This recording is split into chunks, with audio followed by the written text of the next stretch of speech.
So, and that saved me, because right after that, I took my tool belt and I put it in the basement. And that was the end of that. And that's just as well, because I was a horrible carpenter. I was terrible. And so then I got back writing songs, and I began working on my voice. So one of the things that I learned that started to bring my voice back and my speech back was that the brain doesn't know the difference between things we imagine and things that happen. It doesn't know the difference. Your imagination will win every time. So, let's say you happen to meet some friends, and well, they're great people, and you know them quite well, but you've got this situation you've been dealing with, and it's not really resolved itself, but in your mind you're going over this altercation you're worried that you're going to have, or you think you're going to have, because you're all mad, and so you can't really enjoy yourself. Doesn't matter what's around you, doesn't matter who's around you. You've got something going on in your brain that you formulated. You don't know it's real, you don't know, but it's happening in your brain. And you've all been there, we've all been there. Okay, so you're going to be, you're just going to make it to work on time. You're just going to make it. And you're on the highway. And all of a sudden, you have just enough time to get there. And now you see the brake lights. Brake lights, brake lights, brake lights. You gotta stop. Oh. You were late last week too. Oh. So what are you doing with your imagination right now? What are you doing? Right? Are you going, oh, it's just gonna be fine? No, you're not. You're imagining what's gonna happen. You're imagining that look on the face of your employer when you walk in the door. And you're imagining what he's going to say. And you're imagining what you're going to say. And your brain does not know the difference, because your heart's going bum, bum, bum, bum, bum, bum, bum, bum, bum, bum. Your blood pressure's up. You are in fight or flight, because you have already lost your job in your mind, or quit because you're mad. And then the traffic clears, and you get there on time, and none of it happens. So we go through this all the time. So the root cause of dystonia has been suggested to be PTSD. So PTSD is a condition where basically, if you can imagine a car, when they adjust the idle for a car, the way it should run is nice and even, right? Have you ever heard it when they set it up too high?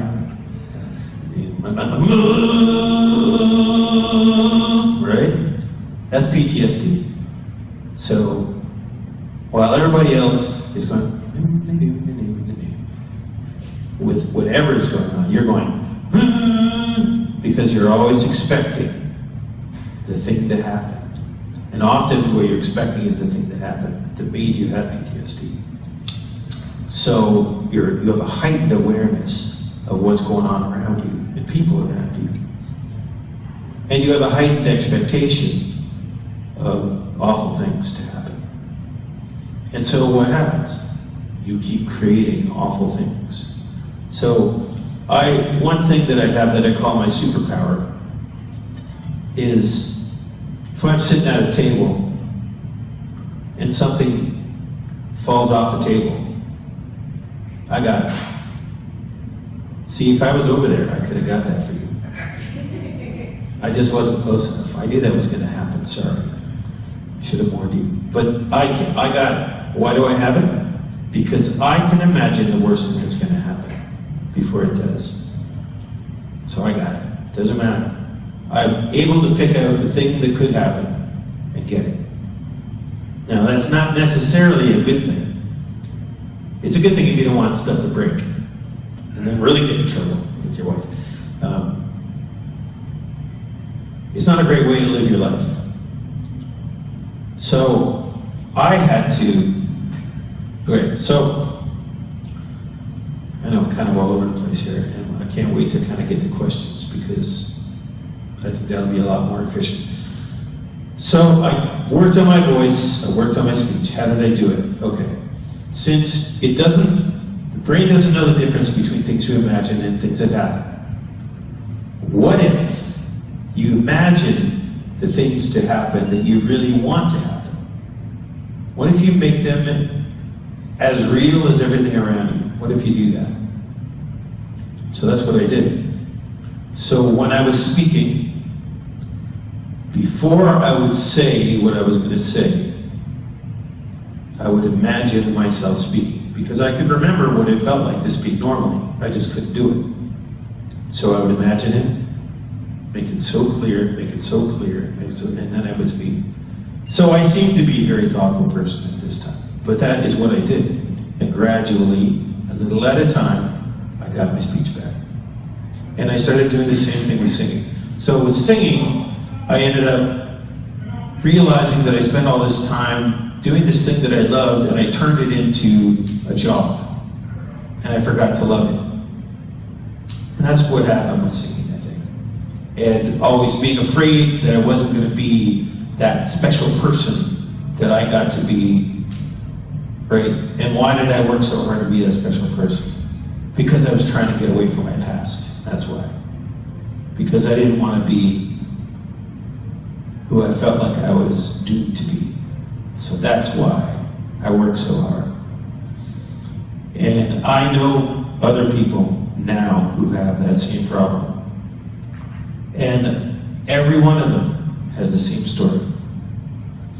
And dystonia is supposed to be rare, but it's not rare. And then, you know, this isn't just about dystonia. This is about anything, because your nervous system, in fight or flight, being in a constant state of fight or flight, will make anyone sick. Whatever your weak spot is, count on it. So I was going to write a documentary about all this stuff, because when I finally started getting my speech back, then I realized I never knew if dystonia was going to turn and knock me in the head again. So what was I going to do? I had to start to train my mind to think in ways that kept my nervous system at an even keel. So I could take that rev and take it down. So how do you do that? So I wrote this because I studied how to rework this, because I didn't want it to happen again. And I wrote the whole thing telling the story of what happened. So most of what I've told you is in here, and a lot more. I can't see. I should try imagining that I can see without that. I should try that. But the one thing that I wrote this book for mostly was for the last part, which is called the rules. Because what I did when I wanted to start changing how my mind worked, I started to recognize the things that I did, the things I thought that caused me the most stress, the things I thought that kept me in a state of heightened agitation. So I started systematically going through things that I thought. And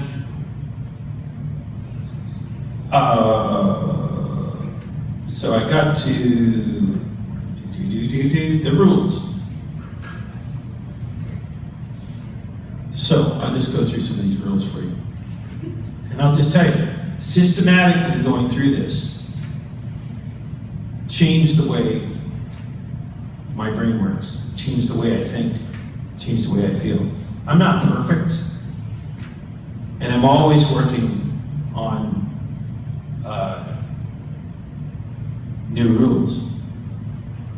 Because as they come up, I have to do it. I have to deal with it. Because, you know, I'm not going back. So here's rule number 1. And this is the first one I came up with. I thought, what is it that I do all the time? What is the thing that I do constantly? And I came up with it. So the first form of it was never argue, debate, negotiate, vent, justify, or otherwise confront people you aren't actually communicating with. Never argue or fight in your imagination. Does this sound familiar at all? Does anyone else do this? Where you think about a person in a situation and you start having an argument with them in your imagination? Yes, no? Yeah, I know you do. So that's the first thing I worked on. Right? That's the first one I worked on. And I noticed right away, wow, it's kind of like I've got more time now. That's really weird. So that took a whole block of stress away. Because especially still being in the music business, I have to deal with a lot of difficult people. I often say that I stepped in a nest of sociopaths, because that's kind of what it's like. So rule number 2 is kind of part 2 of rule number 1. If you're not going to do it or say it, don't think it. Right? So your phone is misbehaving. And what do you do in your imagination? You throw it. You smash it against that very hard wall. How do you feel when you do that inside? Besides, you know, happy afterwards? No. How do you feel? Angry. But you didn't do it. And you're not going to do it. Why not? You can't afford a phone. Right? Okay? Or the person that you work with. You just want to say it. You blank, blank, beep, beep, beep, beep, beep, beep, beep. And it would feel so good. And you'd be so fired. Or it would ruin that relationship, you know. There's no road back from what you were going to say. But where do you say it? You say it in your imagination. Your brain does not know the difference between that and really saying it. It doesn't know the difference. And you don't have to take my word for this. You can go and look it up. You can actually look at the science behind this. Because they've done scientific studies that show something called an fMRI, functional magnetic resonance imaging. So you've heard of an MRI. People get MRIs, right? An fMRI is functional. So what it says is your brain will light up according to what it thinks or what it's doing. So they have actually noted that a person can imagine doing something, light up the same parts of the brain as actually doing it. So I'm picking up that this is time for me to shut up pretty soon. No? Okay. Anyway, so I know you. You know me. I'm just gonna, okay. So that, right, there's other things here.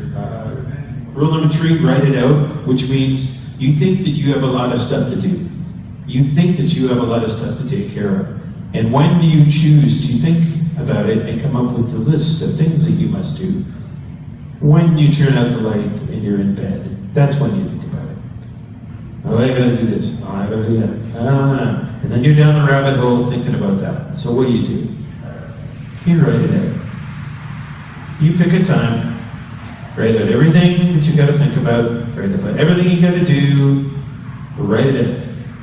And then you say to yourself, it's done. And then you go to sleep. Okay? There you go. What's your language? What's your language? Right? Which means, I never get this right. I'm always screwing this up. I'm such an idiot. Well, guess what? You hear yourself saying those things. Right? So, you gotta treat yourself like your own best friend. Don't say stuff like that. I always screw this up. Well, you will if you keep saying that. So, there you go. Watch your language. Here we go. If you're going to read minds or predict the future, make it something good. Right? Here's a person. You see them, you think they were looking at you. You got this look on their face. What the hell is their problem? I think she's so. And then, you find out she's got a gastric disturbance. It's got nothing to do with you. Right? You can't read minds. I know what he was thinking. No, you don't. You know what's going to happen. I bet you what's going to happen is, no, you don't. You don't know what's going to happen. So if you're going to imagine what's going to happen, imagine something good. What? You might as well. You get nothing for imagining the worst, except you feel bad already. And then when it doesn't happen, you felt good for no good reason, bad for no reason, right? So there you go. That's another one. I wanted to get to my favorite one. Okay, well, how do you feel? I just want to say my favorite one. That's a good one too. That's a good one too. Jeez, Wade. Okay, here's my favorite one. Your past and your ass are behind you for the same reason. To keep from stepping in it over and over. Okay, so, and this actually speaks a lot to dealing with PTSD. It speaks a lot to dealing with your past. So what happened when I was under hypnosis? And I became a hypnotist, by the way, because it was cool, and why not try to help people? That when you put your past in front of you again and again, and people do this, you're remembering the past. Well, I got some news for you. The past is gone. It does not exist. There's no CD in here, there's no DVD in here. It does not exist. How does the past happen again? You remember it. You make it. As creatively as you can imagine, a pink elephant just walked through the door, and I see it. And it's going to come up and give Paul a great big kiss in the forehead. Yep, there it is. See? Something. Whenever you see it, a pink elephant. So, when you're imagining things, you are seeing pictures, movies in your mind, and they're real. Your memory is that. It's something that you were imagining. So when you keep putting the past as it felt back in the day. So for me, I'll give you a scenario, okay? And my dear mother sits right here, so she knows all about this. One of the worst times for me during my past, I had a very problematic relationship with my father. And this, incidentally, is his guitar. And this is the first time I'm ever playing it. I've had it for 10 years, and I've never played it, and now I am playing it. Why? Because I decided to change my relationship with it. One of the worst things was sitting at the table trying to have dinner, because that's most of the time when it was going to happen, that's when it would happen, right? So what's it?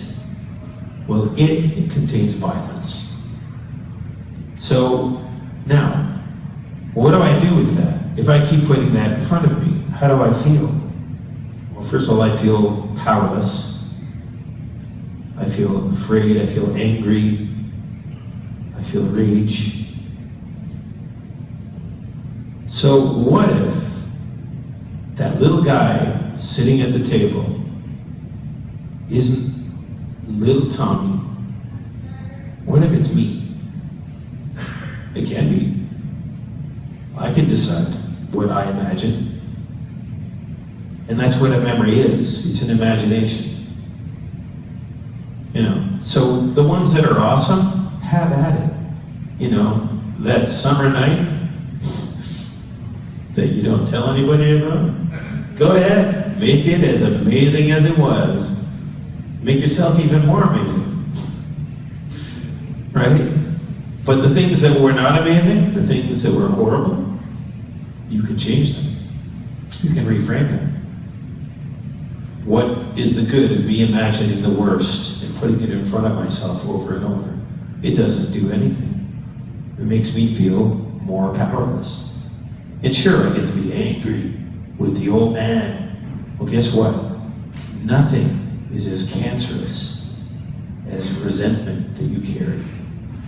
So, the other little bit of math to do that I did is this, and it's in the book. I took stock of all the things about myself that I am proud of, and the best things I've ever done. And I can tell you, none of them would have happened without that relationship. None of the best things that happened for me would have happened without the worst things that happened to me, because they made me the best that I am.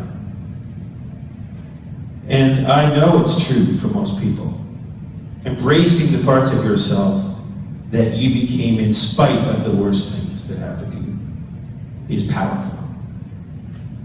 And what it does is it takes the sting out of the past. You start changing your relationship to the past.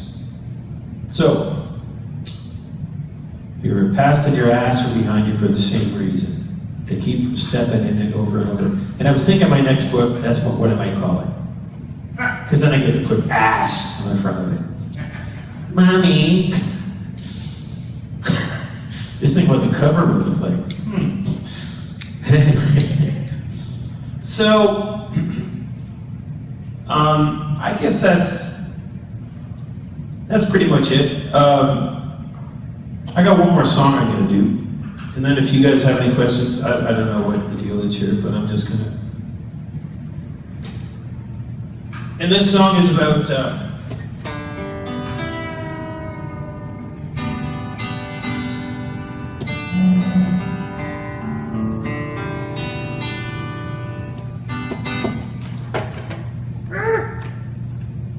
have to make sure I'm in two. Is this one?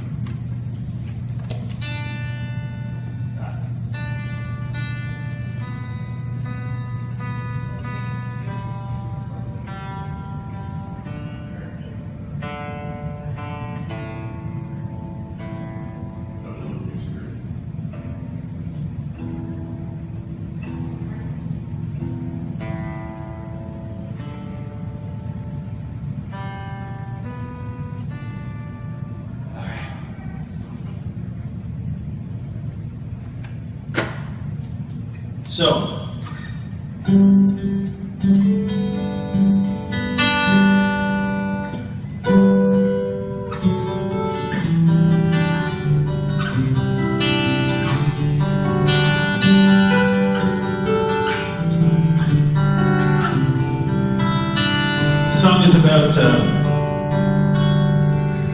it's about trying to find a way to feel better and some of the things that you can try when you're going through the dark night of the soul. What can you do to try to get yourself out of it, right?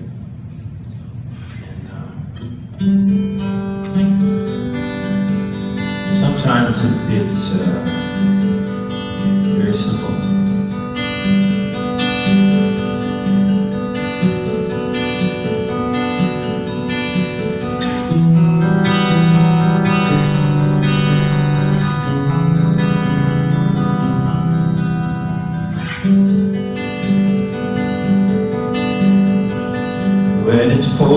rain.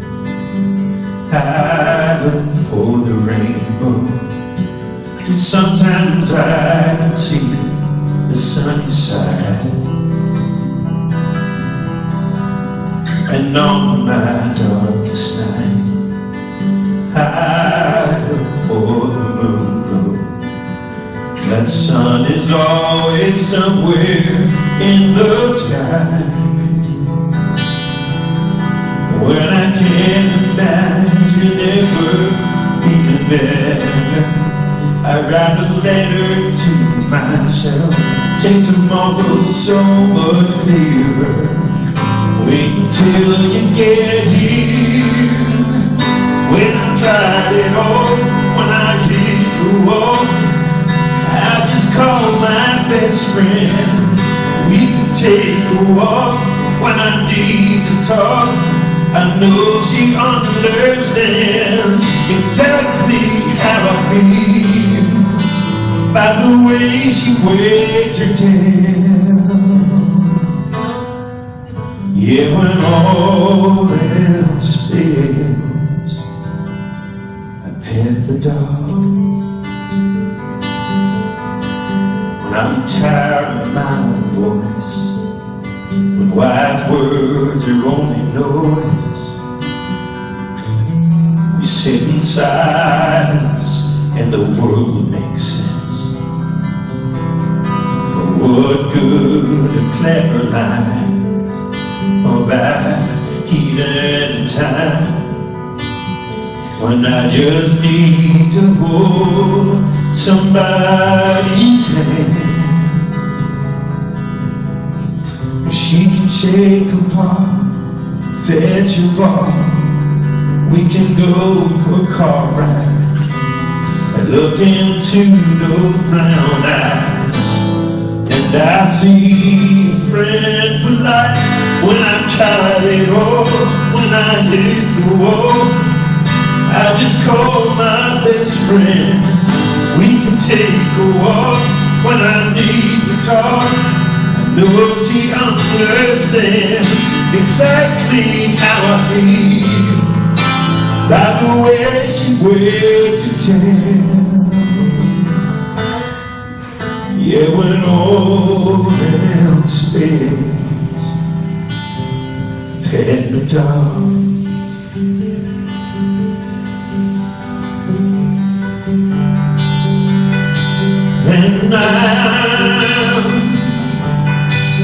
And I'm bold, I'm afraid.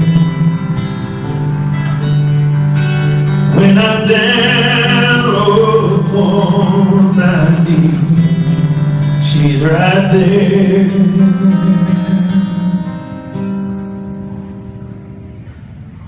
When I've tried it all, when I hit the wall, I just call my best friend. We can take a walk when I need to talk. I know she understands exactly how I feel by the way she wags her tail. Yeah, when all else fails, when all else fails, I pet the dog.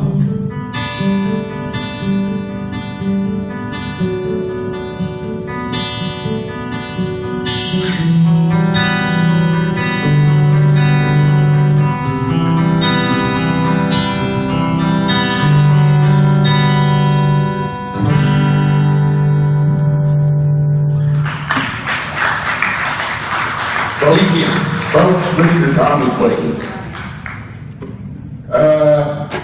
Now, I have a question.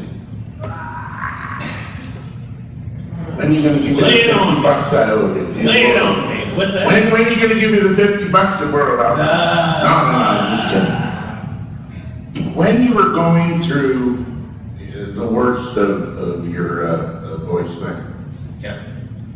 and I don't want this to sound bad, but I noticed that we've been friends for years, And I noticed that all of a sudden, boom, lost contact with my best friend. Nothing. I tried to get a hold of him, nothing. Tried to get a hold of his family, nothing. Was that part of the like? Yeah, it's part of it. So there's a lot of isolation that goes on with that. And I think in particular with musicians. First of all, for me, it's like I keep thinking, okay, look, it's gonna go away, it's gonna go away. I don't want anyone to know what's going on because it's gonna go away. I'm gonna figure this out, and I don't, so that's part of it. Part of it is you don't reach out. And then the other part is that when you do reach out, and I think early on I had the experience of telling someone, what I was going through, and then those people stay away from you. It's kind of like when a couple gets divorced. So a lot of people just stay away. They don't want to catch the divorce bug, right? So it's the same with dystonia. It's like they don't want to know what could happen, and you are a horrible reminder of what could happen to anyone. So there's a lot of isolation around it. And that's kind of, and I don't think, and when you can't talk, and when you prided yourself on being able to tell a good joke and do an accent, and you're on stage telling stories, taking people through songs, and right, and now you can't talk. Yeah, you're not in a hurry to talk to anybody. That's just the way it is. Because every time you open your mouth, there's another reminder. And then sometimes you get, there are times in the morning when you wake up and it's like, you feel normal. Maybe I can talk. So you start, and the first little bit is okay. You're like, and then it goes. Okay, thank you very much, y'all, for coming up. Give Tom a nice hand, please. Thank you.